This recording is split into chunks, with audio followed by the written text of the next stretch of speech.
మహాశివరాత్రిని పురస్కరించుకుని శైవ క్షేత్రాలు భక్తులతో కిటకిటలాడుతున్నాయి. శివనామ స్మరణతో మార్మోగుతున్నాయి. లింగ రూపంలో దర్శనమిచ్చే శివుడు సత్యసాయి జిల్లాలోని హేమావతి సిద్ధేశ్వర ఆలయంలో మాత్రం మనుష్య రూపంలో దర్శనమిచ్చే ఏకైక ఆలయంగా ప్రసిద్ధికెక్కింది. మరింత సమాచారం మా ప్రతినిధి యోగానంద అందిస్తారు. మహాశివరాత్రి సందర్భంగా శివుని ఆలయాన్ని భక్తితో సంతరించుకుంటున్నాయి. ముఖ్యంగా ఉమ్మడి అనంతపురం జిల్లాలో ఏ శివుని ఆలయం చూసినా కూడా భారీగా ముస్తాబవుతూ నమ్మిన భక్తుల కోరికలు తీర్చే విధంగా ఉందని చెప్పొచ్చు. ప్రస్తుతం మనం శివుడు ఎక్కడున్నా కూడా లింగ రూపంలో ఉండడం ఆనవాయితీగా వస్తుంది. కానీ ప్రస్తుతం మనం ఉన్న దేవాలయంలో శివుడు ఏకైక లింగ రూపం కాకుండా మానవ రూపంలో నర రూపంలో ఉన్న ఏకైక ఆలయం ఇది. దాదాపు దేశంలోకెల్లా మొట్టమొదటి ఆలయంగా చెప్పొచ్చు. ఎక్కడా కూడా ఈ లింగ రూపం కాకుండా మనిషి రూపంలో నర రూపంలో ఉన్న ఆలయం ఇది అని చెప్పొచ్చు.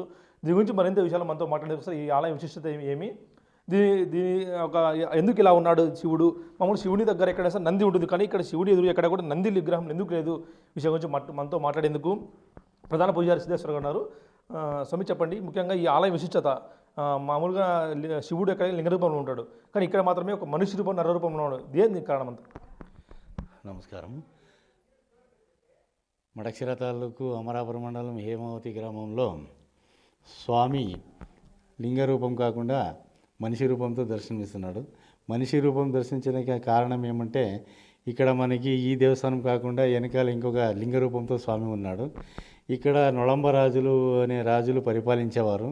వాళ్ళకి చాలా కాలంగా సంతానం లేకపోతే స్వామి కల్లోకి వచ్చి నన్ను ఈ విధంగా ప్రతిష్టాపించండి అని చెప్పడంతో వాళ్ళకి సంతానం అయినప్పుడు మళ్ళీ ఇక్కడికి వచ్చి ఈ స్వామివారిని మానవ రూపంతో ప్రతిష్టాపించడం జరిగింది. కానీ వచ్చే భక్తులు ఇక్కడ స్వామి ఎదురుగా నందీశ్వరులు లేనిదే వాళ్ళకి అనుమానము.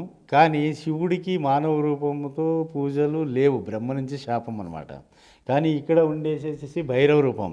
ఇది ఎట్లా అంటే, మనకి దక్ష ప్రజాపతి దక్షయజ్ఞం చేస్తాడు కదా, దక్ష ప్రజాపతి దక్షయజ్ఞం చేస్తుండగా తన కుమార్తెలను 27 మంది కుమార్తెలను అల్లుల్ని అందరినీ పిలిపించినారు. ఒక్క ఈశ్వరుడు మాత్రమే అక్కడికి పోయిండు. అక్కడ దాక్షాయణి అమ్మవారికి అంతా తోటి అక్క చెల్లెండ్లంతా అవమానపరుస్తారు. అంటే నీ మగుడు భిక్షాటన చేస్తాడు, శ్మశానంలో ఉంటాడు అని అంటే ఇట్లంతా దీన్ని సహించలేక అమ్మవారు దక్షయజ్ఞంలో పడి ఆత్మార్పణం చేసుకుంటుంది.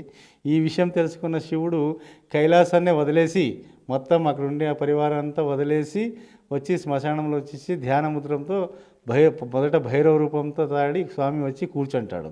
అందుకే ఇక్కడ స్వామి ఎదురుగా నందీశ్వరుడు లేడు. స్వామి, ఈ ఆలయం ఎవరు నిర్మించారు? ఏ శతాబ్దంలో నిర్మించారు? 7వ శతాబ్దం నాటిది.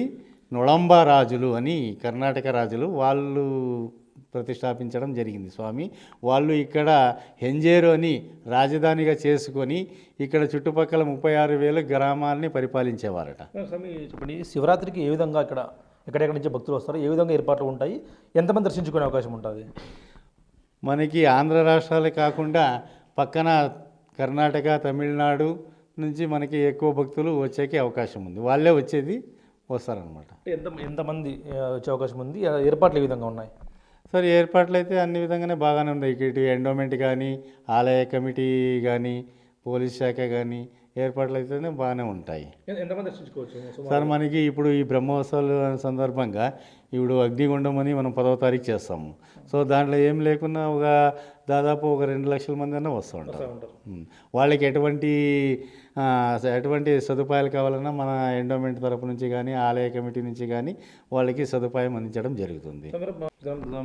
ఈ ఆలయం ఇప్పుడు కట్టించి ఇందులో ఎటువంటి మార్పులు చేయలేదు స్వామి? ఎప్పుడు చేయలేదు సార్. ఇది యాక్చువల్గా ఆర్కియాలజికల్ సర్వే ఆఫ్ ఇండియా అంటే పురావస్తు శాఖ కింద స్వామి ఇక్కడ వాళ్ళు అక్వైర్ చేసుకున్న తర్వాత వాళ్ళకి మీకు తెలిసే కదా, వాళ్ళు పురావస్తు శాఖ వాళ్ళు ఏంది ముట్టనివ్వరు. సో అది అట్లే కాపాడుకుంటూ వచ్చినారు 7వ శతాబ్దం నుండి. చూస్తున్నాం, దాదాపుగా ఆలయ శిల్పకళ కూడా చూడొచ్చు. దాదాపు 7 శతాబ్దాల నుంచి నొళంబ రాజులు ఎవరైతే ఉన్నారో వారి దగ్గర నుంచి కూడా ఈ ఆలయం ఎక్కడా కూడా చెక్కు చెదరకుండా శిల్పకళ కానీ లేదా ఇటువంటి ఉమ్మడి అనంతపురం జిల్లా కానీ ఎక్కడా కూడా ఇటువంటి ఆలయం లేకపోవడం ఈ శిల్పకళ చూడొచ్చు. దాదాపు ఎక్కడా కూడా చెక్కు చెదరకుండా రాయితో రాతిలో మలిచి వీటిని కూడా చేయడం చూస్తున్నాం. ఈ ఆలయం సందర్శించేందుకు శివరాత్రికి దాదాపు 2 నుంచి 3 లక్షల మంది 2-3 రాష్ట్రాల నుంచి కూడా ఇక్కడికి వస్తున్నారంటూ కూడా మన ప్రధాన పూజారి చెప్తున్నారు. ఇది హేమావతిలోని శివుని ఆలయం యొక్క విశిష్టత. ప్రసాద్తో యోగం, బిగ్ టీవీ, మడక్సిర నుంచి. మహాశివరాత్రి పర్వదినం సందర్భంగా ఉమ్మడి నల్గొండ జిల్లాలో శివాలయాలు శివనామ స్మరణతో మారుమోగుతున్నాయి.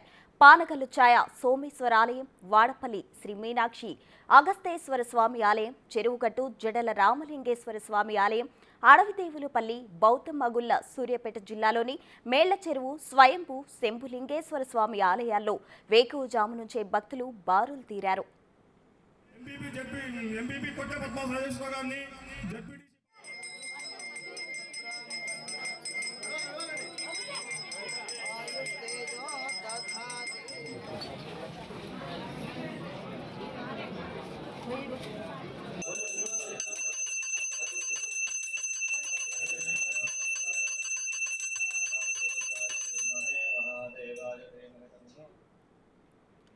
ఏలూరు జిల్లా పోలవరంలో పట్టసీమ గోదావరి నది మధ్యలో దేవకూట పర్వతంపై పంచక్షేత్రాల్లో ఒకటిగా పేరుగాంచిన శ్రీ భద్రకాళి సమేత వీరేశ్వర స్వామికి తొలి పూజ నిర్వహించారు. ఆలయ ధర్మకర్తలుగా ఉన్న జమీందారులు కొచ్చర్లకోట జగ్గయ్య వంశస్థులు తొలి పూజా కార్యక్రమం నిర్వహించారు.